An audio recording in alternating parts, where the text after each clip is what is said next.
see your eyes, mouth, teeth, hair, ears, and nose. Your muscles and bones give you a real good place for you to wear your clothes.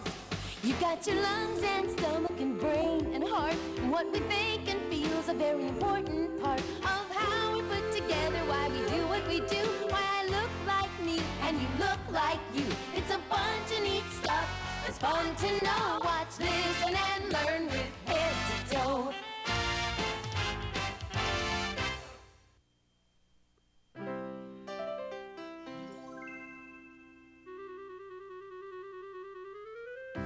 Okay, are you ready? Ready. Tell us what this is. A feather?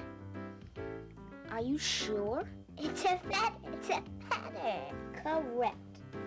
Can you tell us what this is? A music box. Yep. Tell us what this is. I think it's a banana. And It what? open your mouth. Take a bite. A banana with peanut butter on it. Correct. Well, how did Louisa know that it was a feather or a music box or a banana with peanut butter on it? Well, that's because she could feel, she could hear, she could smell, and she could taste. Do you know what those things are? Those are our senses, and we have 5 of them. We have taste, we have smell, touch, hearing, and sight. And you might want to try what the kids were doing, where you cover your eyes and see if you can identify things just by touching them or smelling them or tasting them. And you'd be surprised just how much your 5 senses tell you about the world.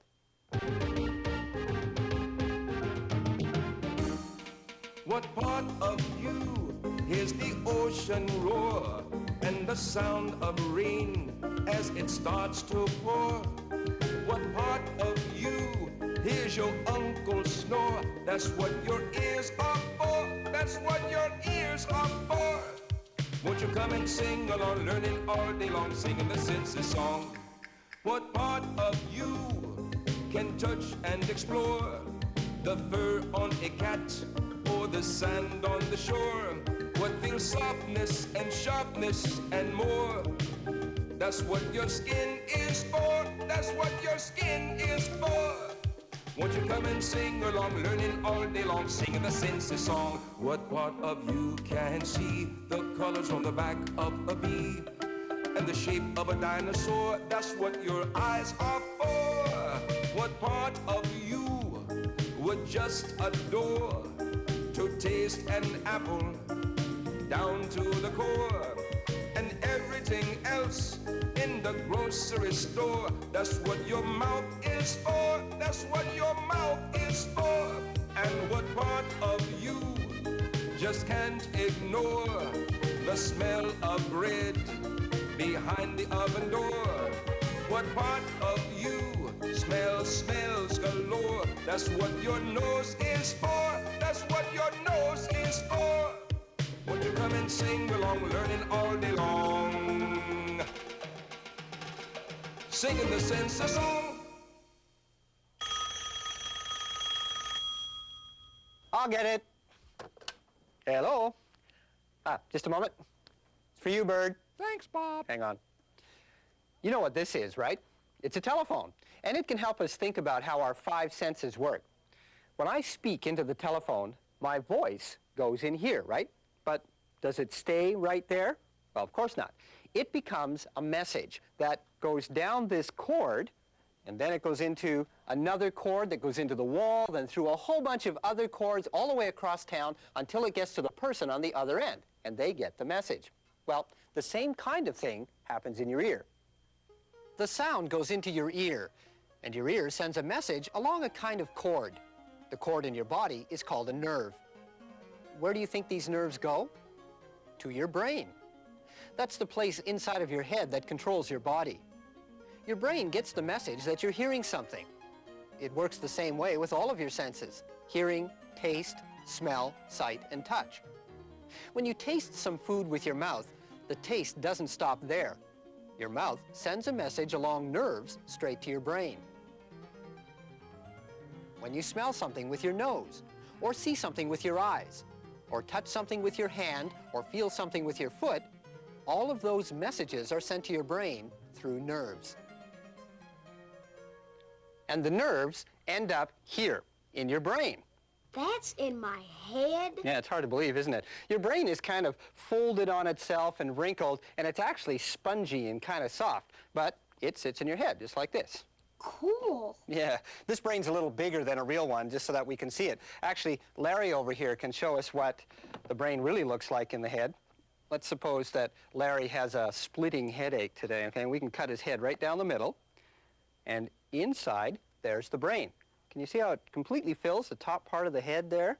And part of the brain goes down the back, and these are nerves that connect in your neck. So those go down like this. They go down your neck, and then they go through some other nerves that are down your back. It's ticklish because there are a lot of nerves there. And the messages from your senses come in here at the bottom of your back. Now, what do you think that your brain does with all those messages it gets from your senses? I don't know. Well, let's suppose that we're going to go for a walk in the woods, okay? So let's start walking through the woods. Nice day, having a good time. All of a sudden, your ears hear some rustling in the leaves, and your eyes see a little black animal with a white stripe down its back, and your nose smells something really awful. I'm in trouble. Well, your brain takes these senses in and thinks about them really fast, and what's it decide? I found a skunk. A skunk! So, quickly, your brain takes those signals and sends new messages on other nerves back down to your body to tell it what to do. And your brain tells your legs to start running legs. And your brain tells your arms to start pumping, pump hard. And your brain tells your lungs to start breathing hard, yeah, so you can get lots of oxygen and... Somebody! Ah! Well, the important thing is that your brain takes messages from your senses, thinks about them, and then sends other messages back to your body to tell it what you do. Your brain is kind of like a control center, and it controls everything that you do. Now, I wonder, when you're walking through a forest and you see a skunk, how do you know that it's a skunk? I mean, that may seem like a silly question, but why don't you say, hey, there's an elephant, or hey, there's my bicycle? Well, that's because you know what a skunk looks like. Your brain remembers it. Maybe you've seen a picture of a skunk or a drawing like this. Maybe you've seen a live one at the zoo or on the side of the road. So your brain remembers what a skunk looks like, so you'll know it when you see it. Now, your brain doesn't remember everything. I mean, I'm always forgetting where I left my pencil. Do you forget things sometimes? Well, that's okay. Everybody does it. But what your brain remembers is amazing. I mean, you remember the letters of the alphabet. You remember that this is a baseball. You remember that this is a hat. You know the names of your family and your friends. And that list just goes on and on and on. And that's because remembering is the most important thing that your brain does. You know that everybody's brain is special? And your brain might be special at some things like arithmetic or spelling. And other people are special in other things. For example, I know that Arnell's brain is really good at something. What? Drawing. Oh, yeah. I try to remember things, and then I try to paint them. That's right. Louisa, what do you think your brain's really good at? Well, I like to read and I like to play games. But I also know that you like gymnastics. But does my brain do that? Absolutely. Your brain is really good at controlling everything that your body does. Well, Naomi has a friend who's really talented, and she showed us how her brain helps her do amazing things. Hi, this is Naomi, and I'm here with Karen in Karen's room and Merlin, her dog. Hi, Karen. Hi. Karen, what is cerebral palsy? Well, cerebral palsy means that the brain was damaged at birth, usually because not enough oxygen. And so the brain doesn't give the right messages to the muscles, and it affects some things. It's hard for me to use my arms or legs, but it doesn't affect my thinking. I can't believe you're only 16 and you're writing books. What kind of books do you write? Well, I've written a children's book about Merlin and how he helps me, and I've also written a mystery novel. Where do you get your ideas?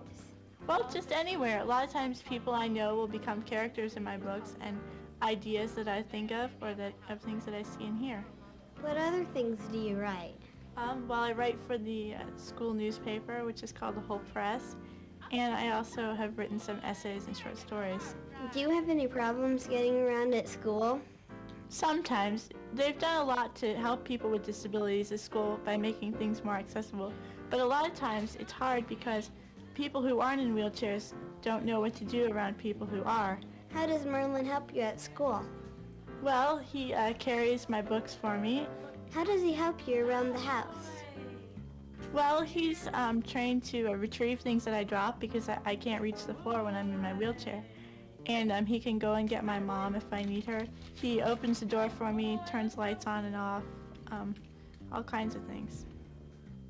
How was Merlin trained to do these things? Well, he was trained by Canine Companions for Independence in Ohio, and they specially train dogs to assist people who have disabilities. Merlin knows about 70 commands. How do you write with your computer? My computer has a special program that can recognize my voice. If I say a word, the computer actually can hear it and understand it, and then it prints it on the screen. And this helps because it's hard for me to type things that are long because my hands get tired. Why do you think you're such a good student? You've won all kinds of awards and everything. I don't know. I work hard and I want to accomplish things, so I just work hard. So your brain is a pretty wonderful thing. It lets you think, it lets you learn, it lets you use your senses. Now, what do you think would happen if your brain was hurt somehow? Well, you may not be able to learn or think or use your senses as well as you can use them right now. You know, this model of the brain that we've been using here is actually made of plastic, and it's kind of hard. If you were to hold a real brain in your hand, it would actually feel quite different. It would feel sort of soft and squishy. A real brain is about as soft as pudding. Plop. And that soft brain needs to be protected. So where does your body protect it? Well, Mr. Bones can show us that. Hi, Mr. Bones. Nice hat. Your brain is protected by a very hard bone at the top of your head called your skull. And you can feel your skull if you just tap your head lightly on the side. You feel how hard it is there? And it's hard all the way around your head. A hard skull protecting a soft brain. And it's important to protect our brains because if you hurt your brain, it's very difficult to make it healthy again. And we need healthy brains because there are 5 senses: hearing, taste, smell, sight, and touch. Your sense organs send messages along cords called nerves. The nerves carry the messages to your brain. Your brain can think. It also sends messages back to your body. It's your control center. Your brain remembers things. Because you can remember, you can learn. Every brain is special and needs to be protected. Ooh, cheer him on. Hey, come on, Christopher, let's do it. Yeah, quick. The time is running out. Is he going to do it? Is he going to make it? He's in the home stretch now. Here he comes. Oh, it's getting close. And, yay! Okay, well, that was pretty good, Christopher, but now, do you think you can do it again faster than that? I'm sure I can. Okay. See how he does this time? Ooh, look at him go this time. Look at how fast he is. Yeah, whoa, look at that. New world record, yay! Now that's using your brain. Okay, Lucy, do you want to try one too? Here, let's see if you can do another one. See if you can get across the river, okay? This is another.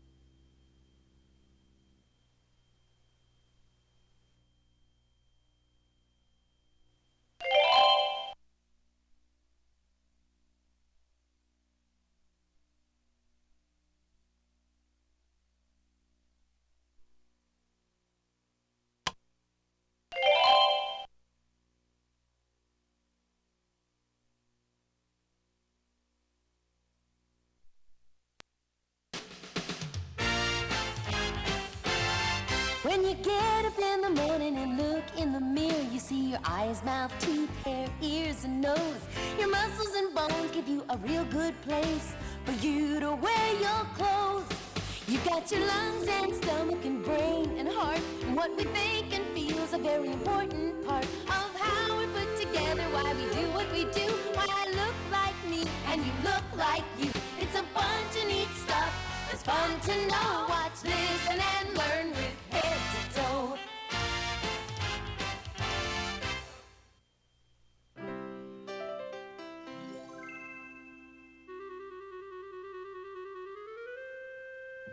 Don't touch that dial. It's time for your favorite show, The Attack of the Invisible Invaders.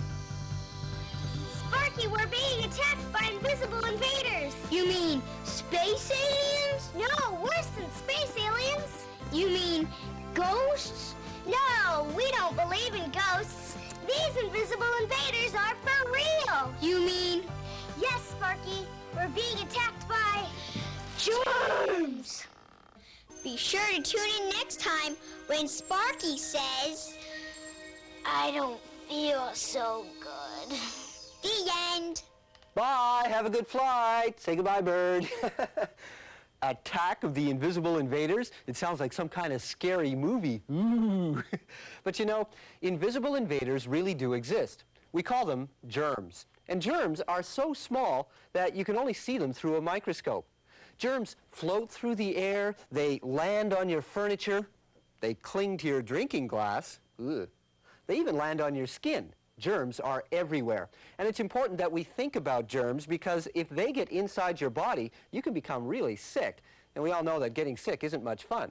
So let's have a look through the microscope and see what these tiny germs really look like. Germs are alive. If germs like these get into your body, you might get the flu. Germs may give you a runny nose, sore throat, make you sneeze and cough so you have to stay home from school. These germs can get into your body and make you sick. But how do they get in there? I mean, your skin covers most of your body and it protects you against germs, but your skin doesn't cover everything. It has holes in it. In fact, I hate to tell you this, but you've got holes in your head. Bob, that's not a very nice thing to say. Well, it's true, Shauna. You do have holes in your head. What do you listen with? My ears. Aha, 2 big holes right in the side of your head. What do you speak with? My mouth. Aha, another big hole right in the front of your face. And my nose is another hole. Right, so we've got 3 holes right there, 3 ways that germs can get in. But what do? I mean, you can't cover your ears and close your mouth and plug your nose forever. So how do we protect ourselves against those germs? And now it's time for the Attack of the Invisible Invaders, Part 2. Sparky, the invisible invaders are all around us. They're on my microphone. They're on my juice glass. They're floating in the air. We have to stop them before they enter our bodies. But how?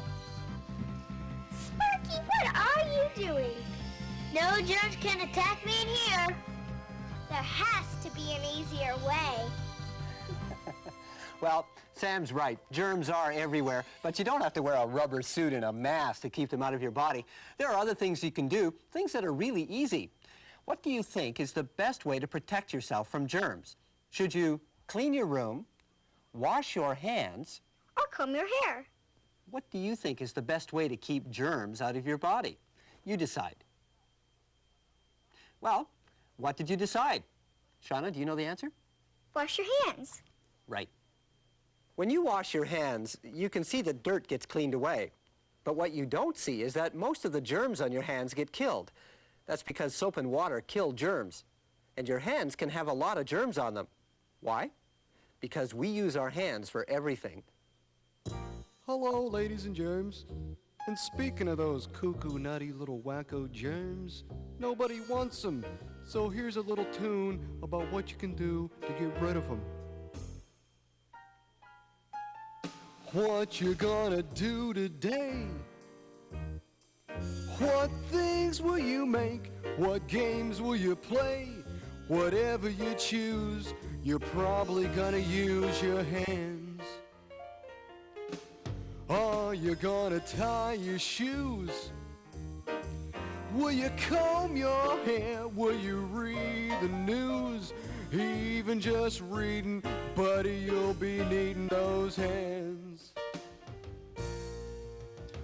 You might clean up your bedroom or go dig around for worms. But did you know that much of the world is positively crawling with germs? What you gonna do tonight? Will you help make dinner? Will you sit and write? No matter what is done, understand, if you wanna squash those germs, by gosh, whenever you can, just hear me, man. You're gonna have to wash those hands. Scrubby-dub-dub.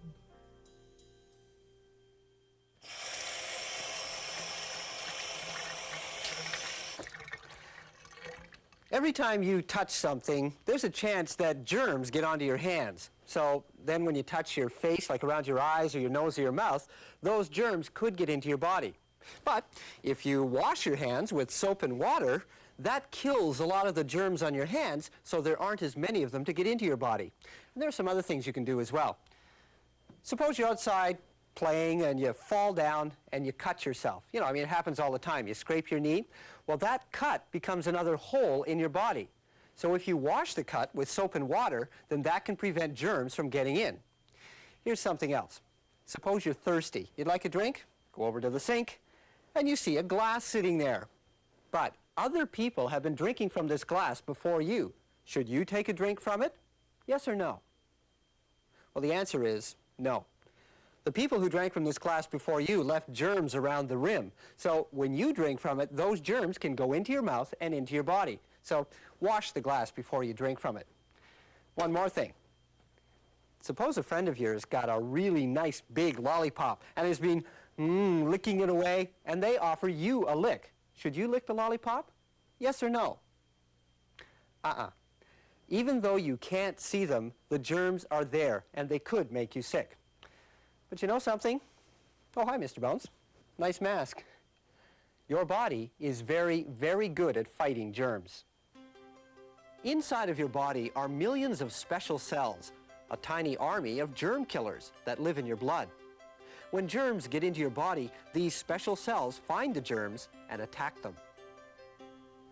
These germ killers are always at work trying to keep you healthy, but sometimes they can't kill the germs fast enough, and, well, that's when you get sick. So what happens then? Well, that's when your doctor or your parents give you medicine. Some medicines are germ killers too. They find the germs, attack them, and soon you feel better. Shauna has some pictures of different kinds of medicines. So Shauna, who's the guy in the picture? That's my friend Joey. So where are his medicines? Well, sometimes when you're sick, you have to take pills, and sometimes the medicine is in a bottle. When it's a liquid. You take it with a spoon.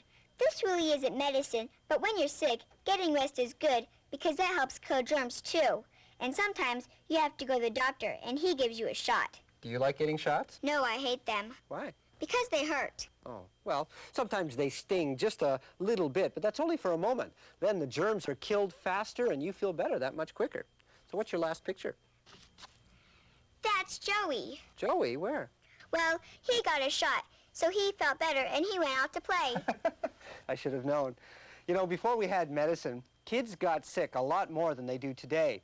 Without the medicine, they got things like measles and mumps and whooping cough, and almost anybody could get those diseases. But today, we have super special germ killers, and they keep you from getting those diseases. Well, our friend Sarah went to the health clinic, and she got some of those super special germ killers.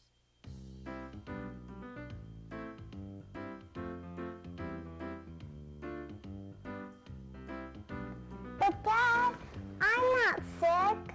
I know you're not sick. So why do I have to go to the doctors? Sarah, sometimes we have to go to the doctors even when we're not sick. Why? I'll let the doctor tell you. Okay.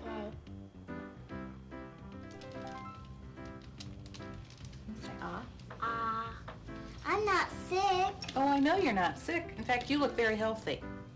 So why do I have to go to the doctors? Well, we don't want you to become sick. A long time ago, kids used to get spots all over their face and cough, or their neck and face would get very swollen, or sometimes they couldn't even walk. Could that happen to me? Well, it could, but today we're going to give you a vaccine so that you don't get sick. The vaccine is in the form of a shot. Do you want a shot or do you want to take a chance on getting sick?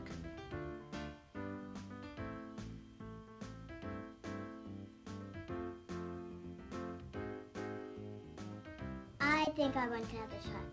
I think you made a very good choice.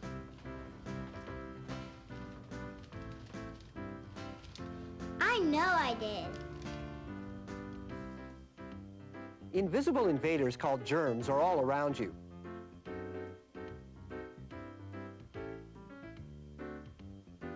They can get into your body.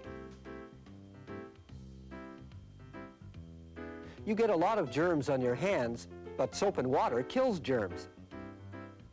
So the best way to fight germs is to wash your hands often, especially before you eat and after you go to the bathroom. And never put objects into your mouth or anything that other people have put into theirs. If germs get into your body, they're attacked by germ killers in your blood. Medicines also help kill germs in your body. Special medicines called vaccines can keep you from getting the measles and other terrible diseases. Ooh, this is terrible. This is horrible. This is the worst thing in the history of the universe. What, Sparky? What? I cut my finger. What should I do? You should know that by now. Oh, yeah. You drive.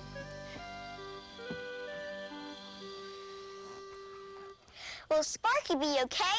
What should he do to the cut on his finger to protect him from the attack of the invisible invaders? Do you know?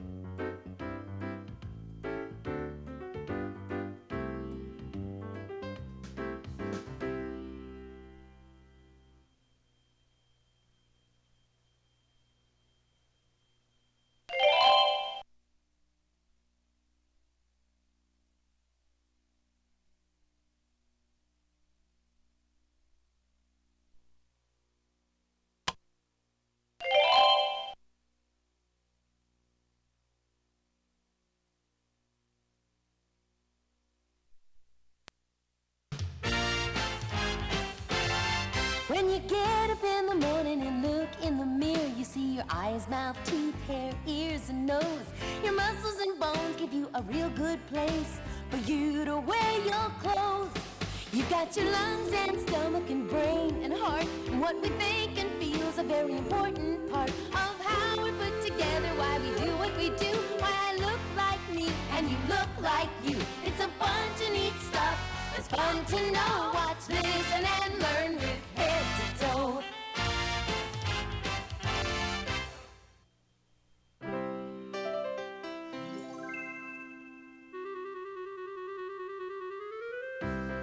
So are you ready, Christopher? All set. Christopher took his tape recorder and he recorded all kinds of interesting sounds, and he wants us to try to guess what they are. Okay? Listen. That's easy. That's the sound of a clock. Uh-huh. Okay? Oh. That's easy. That's a drip, like out of a tap or a faucet. Yep, you're right. Okay. You'll never guess this one, though.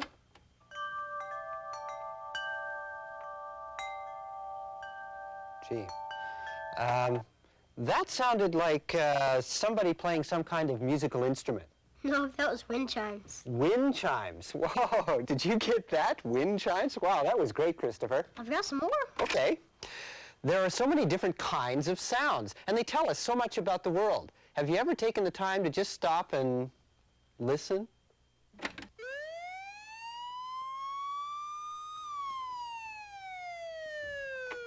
Well, that was a siren. Was it a police car? An ambulance. Ah, okay.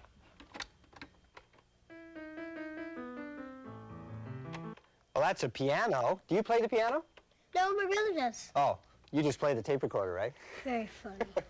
Sounds tell us so much about the world. Like the siren tells us to get out of the way. And music, well, it just makes us feel good. But have you ever wondered, how do sounds happen? And how are we able to hear all of the sounds that are around us? Sound begins when something vibrates. That means it shakes or quivers very fast, like this violin string. That vibration makes the air around it vibrate too. The vibrating bits of air, we've colored them yellow so you can see them, spread out in all directions. When the air vibrations reach your ear, they make parts of your ear vibrate, and that's when you hear. That was the sound of somebody playing a violin. Yep. How many sounds did you get? Wow, that was a great sound, Christopher. That was really realistic. But I didn't do that. You didn't?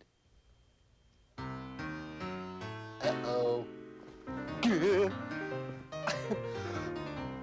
Is everybody okay? What happened? We accidentally tipped over the recycling bins. We were looking for these. Tin cans? We're going to make a telephone. Oh, a tin can telephone. Oh, that's a great project. We'll clean out first. Okay. Yeah. Can Christopher help you work on it?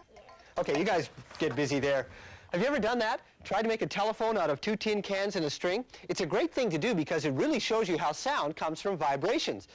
Now, while the kids are working on their telephone, that gives us a chance to think about what happens to those vibrations when they get inside your ears.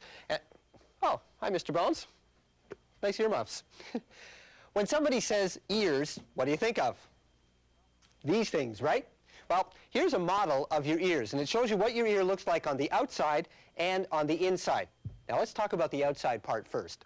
Now, the part of your ear that you can see on the outside of your head is called the outer ear because it's on the outside. And this part acts kind of like, well, like this. This is a cone. The kids made it. It's just out of paper. And when sound goes in here, it comes out the other end. And if I hold this up to my ears, I can hear much better now. I can hear the sound of the refrigerator motor. And I can hear the sound of the bird outside. Hello, bird. Hi, Bob. Would you like to try it? Let's do this. The kids are still working on their telephone way on the other side of the room. Can you hear them? Listen. Hello.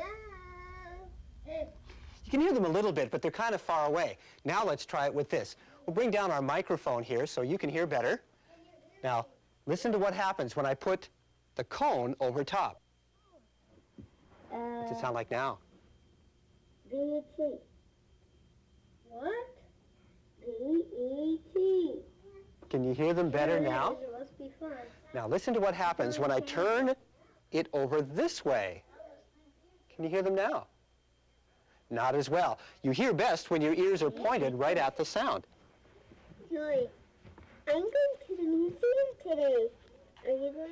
So that's how the outer part of your ear works. It sort of works like this cone to direct sound into your head. In fact, you can do this yourself. Try this right now. Just take your hands, cup them like that, and put them behind your ears and listen. Can you hear better? In fact, I can hear my own voice better now because my hands are directing the sound into my ear. So that's why the outside of your ear is sort of shaped like a cupped hand. And it directs the sound where? Into a hole. And that hole goes here. Now, sounds are vibrations in the air. And when they go into your ear, the first thing they hit is a drum. It looks like this. Let me take this piece out. It's called your eardrum because it really looks like a little drum. It's round, and it has a very tight skin across the center. And when sound vibrations hit that, it vibrates up and down many times a second, really fast. And I can show you how that works. In fact, this is something that you can try yourself. I've taken a glass and attached some plastic wrap to it and stretched it very tightly over the opening of the glass so that it's really tight like a drum, like your eardrum. Now, when sound vibrations hit that, it will vibrate up and down. And just to show you what that looks like, let's put some salt on top of our drum. And that's just so that we can see how it vibrates when sound hits it. Now, we need some sound. Let's see, here's a ukulele. We can use this. Watch what happens to the salt when I make a sound.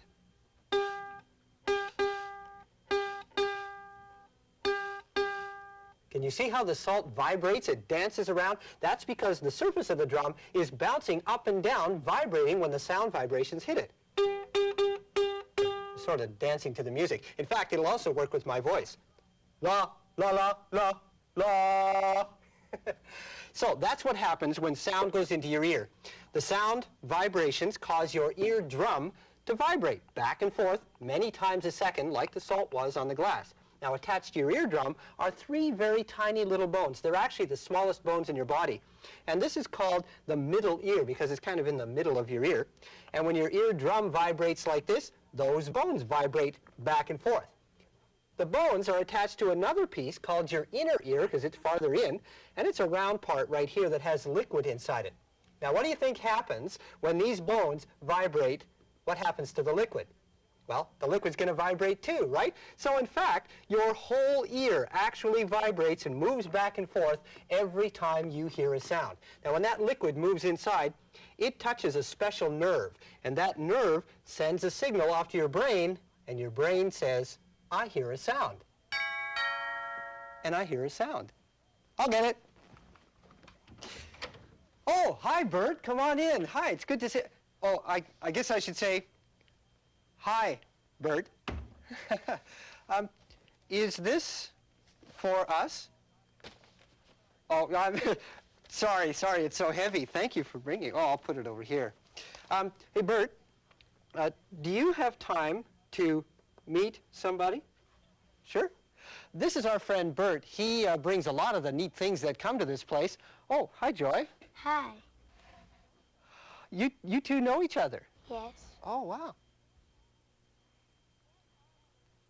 Yes, I remember the signs you taught me. Watch. This is Bert, this is River. We are going to make a telephone.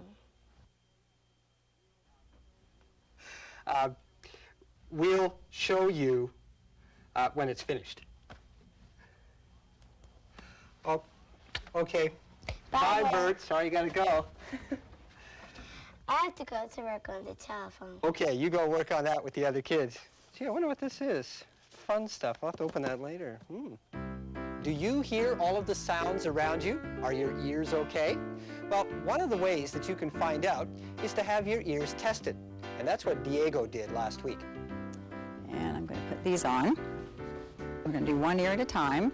You're going to hear some different sounds. It's going to go kind of beep, beep, beep. Okay. Can you hear the beep? I want you to just raise your hand for me, okay? This one real high. Okay.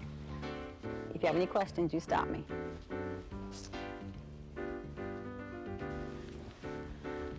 Okay, ready? Okay, we're going to do the right ear first. Raise your hand when you hear the sounds for me.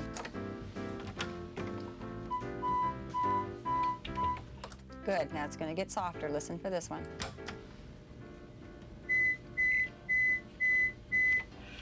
Good. Good. Now same thing in the other ear.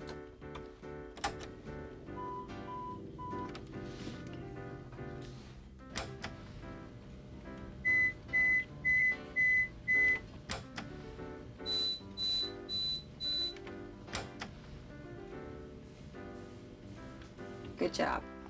Okay, now this is a graph. Going across here on this graph are the pitches from low pitch to high pitch. Going down is loudness. Down to this black line is considered within normal. The red marks are his right ear, blue marks are his left ear. So it all looks very much within normal across the board at all the pitches. So everything looks very normal. Looks great. You did a good job. Good. Yeah. Do you have any questions? Well, Diego's hearing is very good, and that's great. But he still needs to protect his ears because if you don't protect your ears, you can lose your hearing, especially when it comes to things like loud sounds. So if you listen to music, especially the real boomy kind, if it's too loud, it can damage your ears. That's why people who work in loud places, they wear things like this. These are ear protectors, and they block out a lot of those loud sounds so the ears are not damaged. Did you know that you can damage your own ears? Every time you clean them, you should never, ever stick anything like this inside your ear. This is a cotton swab. Now, you can clean lots of things with these, but not your ears, because your eardrum, remember that little drum that's just inside your ear? Well, if you put a cotton swab in, it could push against that, and it could damage your eardrum and damage your hearing. So if you're going to wash your ears, do it with a cloth, and just wash the outside of your ear and do it very gently. It's important to keep your ears healthy because the world is full of sounds. Sounds begin when something vibrates. Vibrations travel through the air to our ears. The ear has 5 major parts. The outer ear, which you can see, the eardrum, 3 bones attached to the eardrum, which pass vibrations on to the liquid in the inner ear, which sends a message through a nerve all the way to your brain. Some people are hearing impaired. Many of them use signs to communicate. You can have your hearing tested. Loud sounds might damage your ears, and never ever put anything inside of them. So, what's in the box? Well, I don't know. This is the box that Bert brought me, so let's see what it is in there. Ooh, look at that. Isn't that nice? That's a seashell. You know, they say that you can hear the sound of the ocean in a seashell if you listen like this. Oh, yeah. Can you hear something, Christopher? Yeah. Isn't that neat? Maybe we can all try it later on. Bob, we got our tin can telephones ready. You did? Okay, well then let's try it out and see how it works. Oh, a really long string you've got on that. Okay. Hello, hello, can you hear me? Does this thing work? I hear you. Can you hear me? Yes, really loud. Isn't that great? The phone really works. Now, why do you think that the tin can telephone really does work? Well, now that you know something about vibrations, maybe you can figure it out. Bob, Yes, Sarah? it's for you. For me? Who's calling me here? Hello? I told you not to call me here. Did it work? Could you really hear through that? Yeah, it really works through the string, doesn't it? Yeah. Could you? Yeah.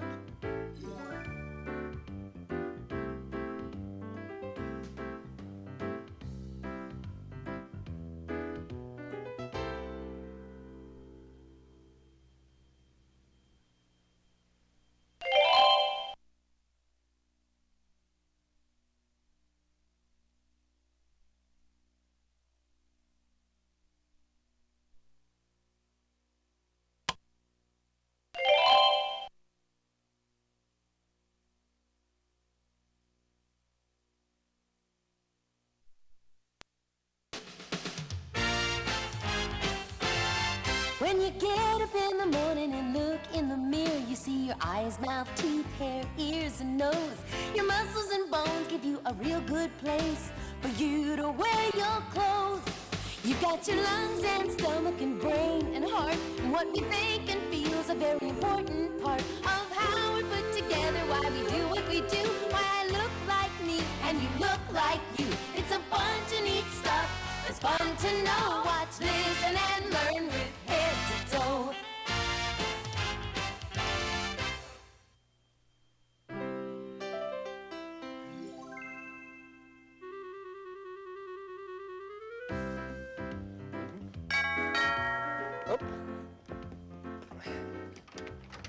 Oh, hi, Naomi. Come on in. Hi. Chow and Sarah are already here. So what's new? What's different about me? What's different about you? You have a new shirt. No. No. Okay. You have a new pair of shoes. No. No. Well, there is something different about you, but I can't quite see what it is. What? I know. You've got a new haircut. Bob! Oh, you have new glasses. I didn't notice that. Hey, everybody, come here. Look, Naomi's got some new pair of glasses. Isn't that neat? Can you see better now? A lot better. Before I had trouble seeing things far away. Well, how did you know what kind of glasses to get? I went to the eye doctor. Okay, Naomi, I'm going to have you hold this, and I want you to cover up your right eye for me. And you see that chart out there? I want you to tell me the smallest row of letters that you can read. And take a guess. It's all right to guess. O, H, P, L, C. Good job. Okay, now I want you to cover your other eye, and I want you to do the same thing. Tell me the smallest row of letters that you can possibly read. Okay, Naomi, I'm going to have you put these red-green glasses on. Okay, can you see those dots out there? Yeah. Okay, I'm going to cover one eye. Tell me what's the number of dots and what color they are. 3, and they're green. Good. And what about now? 2, and Okay, now what we're going to have you do, I want you to look out in the distance for me and just keep looking out there. Good. I'm going to be shining this light in your eye. Just keep looking out there. Good.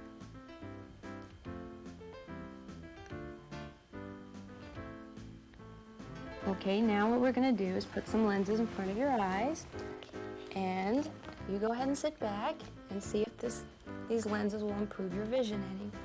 What I'm going to have you do is look out at that chart. Can you see that row of lines? Yeah. All right, I want you to tell me when that first gets a little bit blurry to you. A little blurry. It's a little blurry. Can you make it out here? No. No. Okay, I want you to tell me when you can first see a letter on that line. I can see a letter. Okay, does this improve it any? Yeah. Okay, what about here, or does it look the same? It just looks the same. Looks the same, good. Okay, I want you to keep looking at that row of letters, and I want you to tell me which one looks better to you. 1 or 2? 1. Good. Okay, Naomi, what we're going to do now, if you look out through those lenses, and then look out without the lenses, which looks better? With the lenses. Okay, good. So what we're going to do now is go to the frame room and help you pick out some glasses for your new prescription. Okay. Okay. Try these out. The only hard part was deciding which ones look best.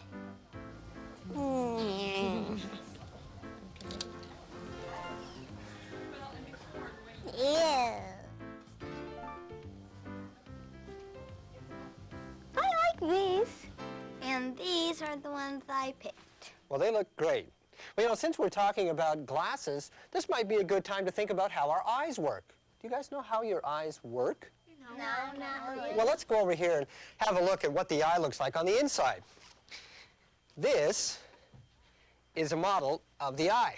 It sure is big. Yeah, it is, Sarah. It's a lot bigger than your real eye, but that's just so that we can see what it looks like in all its different parts. Looks kind of complicated, doesn't it? Where should I start? Okay, I know. One of the things that your eyes can do is move. Can you move your eyes in your head? Can you move your eyes in your head? Back and forth, side to side, like that? Now, it's a good thing that your eyes can move because, well, can you imagine what it would be like if your eyes looked straight ahead all of the time? Hey, what do you think it would be like to read a book? I'll show you. Yeah, that's right. Left, right, left, right, left, right. That's right. Your neck muscles would get pretty sore just reading a book. You know, you look like a cat when you do that. Cats cannot move their eyes very much in their head. And if you play with a cat, they have to follow. If you play with a string, you know, the cat goes, they move their whole head because they can't move their eyes like we can in our head. You know something else? Because your eyes can move in your head, you can see when you walk down the street. If your eyes were just straight ahead, everything would be really blurry. It'd be something like this. You know what this is? A camera. Right, it's a video camera. Now it's kind of like an eye, isn't it? Sort of like an electric eye. And this part at the front here, the eye of the camera, cannot move in the camera like your eyes can move in your head. So if you walk with a camera down the street and you're not careful, and you're just kind of going, la-da-dee-dee-da-da-da, oh, look at that over there. Oh, look at that down there. Look at this up here.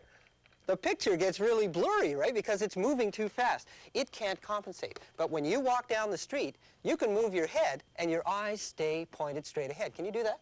See if you can look straight ahead, move your head up and down like that, or side to side, and keep your eyes straight ahead. See how your eyes can keep looking? And that's so that you can see when you walk. Well, what do you think it is that makes your eyes move like that in your head? Muscles. Muscles, right. Anything that moves in your body moves by muscles. And that's what these red things are. These long red things on the eye, those are the muscles that make it move. And those little muscles work really hard because your eyes are moving all the time. Those muscles move about 100,000 times a day. Isn't that amazing? Yeah. Never stop moving. Now, there's another part of your eye. Suppose you were sitting in a room by a window, and all of a sudden this really bright sunbeam comes flashing through at you. What would you do, Naomi? I'd shut the shade. And what would that do? Keep the light from coming in. Right. Well, there's a part of your eye that does the same thing as a window shade, and it's called the iris, and it's right at the front, and that's the part of your eye that usually has color to it. And in fact, I can see 3 different colors of iris right here. Chow's iris is kind of brown, and Sarah's iris is kind of blue, hazel, and Naomi's iris is really dark brown. Oh, what color are mine? Brownish, reddish. Brownish green. Here's an iris. Watch what happens when the light gets brighter. Did you see it close down? And when the room gets darker, the iris opens wide. Now that black spot in the middle of your eye that gets big and small when light shines on it, that has a name, and it's called the pupil. Pupil? Like in school?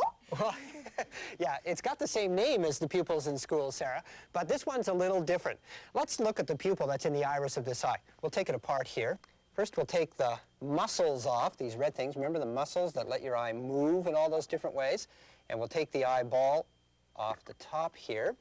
And right at the very front of the eye, there's the iris. That's the part that has the color. And right in the middle, you see that hole? That is the pupil. Now, I wonder, what would it be like if light could not go through that hole? You can't see anything. Yeah, that's right. If there was no light going through the pupil, it would be dark. You couldn't see anything at all. Now, after the light goes through that, then, Chow, can I borrow your magnifying glass that you were using earlier? Sure.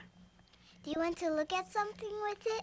Yes, I do, Sarah. I want to look at something, but I also want to look at a part of the magnifying glass itself. Have you ever seen one of these? Do you know what the glass part of the magnifying glass is actually called? Naomi, do you know? The lens? Very good. It's the lens, just like the lenses in your glasses. And lenses are neat because you can look at things with them, and sometimes things look kind of fuzzy, but then when you bring it down a bit, it gets really clear, and it becomes focused. You can see a nice, clear picture with the lens. Well, right at the front of your eye is a lens. Look at this. It's got exactly the same shape. It's curved. And when light goes through that, it can make focus pictures just like a magnifying glass can. Now, you can actually make a working model of your eye with stuff you can find in your kitchen. Here's something you might try at home. All you need is a tin can. It's going to be a tin can eye. Take the ends out of both ends of it. You need an elastic band and a piece of waxed paper. And it's very easy to make. You just put the waxed paper over one end of the can like this, and pull it down so that it makes a nice tight drum. And then just hold it on with the elastic band so it's nice and smooth, like that. And then you put the magnifying glass in front and you have an eye, believe it or not. Now, if you want to see how it works, come on around behind me. Now, eyes like to look at something, so let's look at something interesting like Mr. Bones over there. We hold the magnifying glass up, and Wow. there he is. Look at that. He's upside down. That's right, he's upside down. And do you know that the lens in your eye actually makes the picture on the back of your eye upside down? But your brain turns it the right way around. But there's a full color picture. Now, let's see if we can get a real face over there. Naomi, do you want to go stand beside Mr. Bones? And let's see if we can see Naomi. Oh, there she is. Yeah, see her? How you doing? I waved the camera. Yeah, there she is, You're nice and standing clear. on the ceiling. That's right. So your eyes are really complicated, aren't they? And they're very delicate, too. And that's why they need to be protected. That's why you have eyelashes, these little hairs that are around your eyes. Why you have eyelids, so you can squint them closed to keep out dust and dirt and even too much light. There are other things you can do to protect your eyes. If you read in a dark place, your eyes become strained and they get tired. You might get a headache. So always make sure you have enough light when you read. And whenever you're making something, and pieces of wood or metal or even paper might be flying around, use eye protection. It's the same when you play sports, or even when you're just mowing the lawn. If things are flying around that could get into your eyes, wear eye protection. Because your eyes are very soft, you don't want to get anything in them that could scratch them.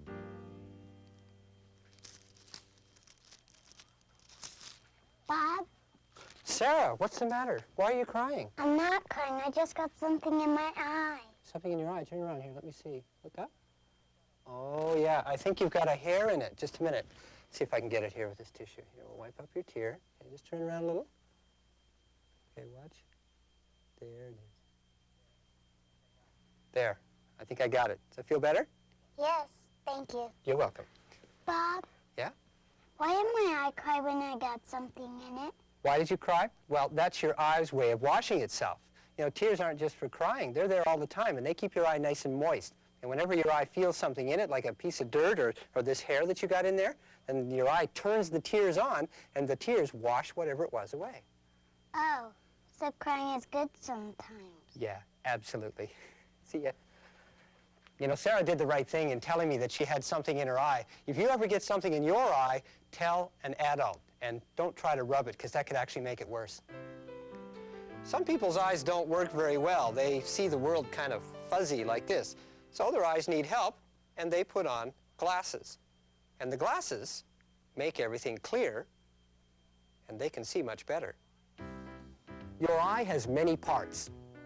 Muscles move your eyes up and down and from side to side.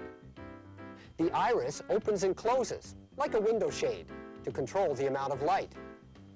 The hole in the middle of the iris is called the pupil. The lens in your eye is clear and curved. It focuses the light on the back of your eye. From there, a nerve carries the message to the brain, and you can see. Everyone should have their eyes tested. Glasses help many people see better. Protect your eyes from anything that could fly into them. Make sure you have enough light when you read. And when you get something in your eye, tears can help wash it away. Well, everybody, did you learn something interesting today? Yep, a lot. Great. Would you say that today's show was a real eye-opener? Get it? Yeah? Get it? Eye-opener? Hey, come on, it's a joke. It's funny. You're supposed to laugh. Hey, come on, everybody. Eye-opener. Don't you get it? You know, well, at least he's grinning about it. I thought it was funny.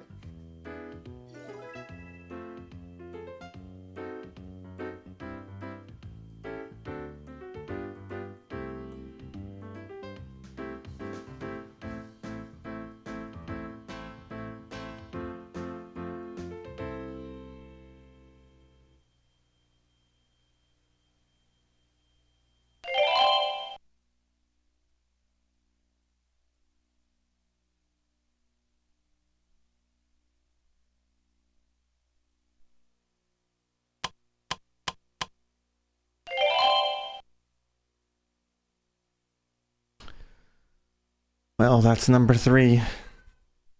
Please. The cat's meowing outside the door. Something's up.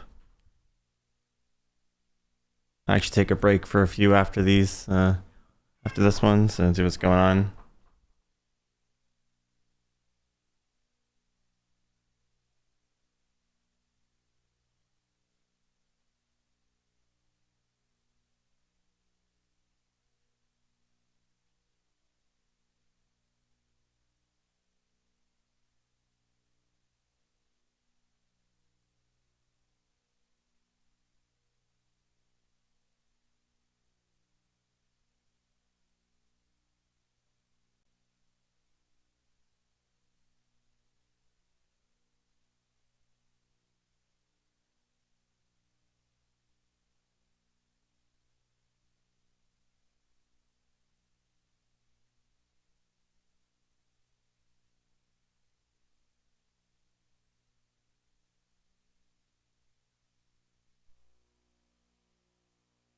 Alright guys, that is Head to Toe 3 for the PlayStation.